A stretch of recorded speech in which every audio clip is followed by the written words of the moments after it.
माझे मावसाजी, माझे मामा सपोर्ट करणारे, त्यांनी अमरावतीमध्ये आणलं, शिकवलं, त्यांनाच समोर सगळं काही केलं, फार सपोर्ट दाखवला त्यांनी, त्याच्या ह्याच्यानं केलं.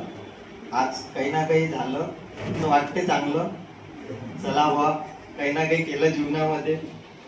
आईला पण खुशी झाली, रडली आहे ज्या दिवशी लागलो, अक्षरशः रडली. तेव्हा वाटलं म्हणाल्या का नाही बा आपण काही ना काही केलं जीवनामध्ये. सर आहे, काही नाही बिंदास बोलायचं. आता तुमच्या समोर काय बोलू, पण असं पॅच झाल्यावर सर बोलते, तुम्ही पण बोला, कन्फ्युजन असं सांगते, सगळं काही देते सर. सगळं नोट्स आहे, नोट्स वरून करा, सर शिकवते पण. परीक्षा द्या, काही नाही निघतेच. मराठी हा स्कोरिंग सब्जेक्ट आहे, निघून जाते. धन्यवाद.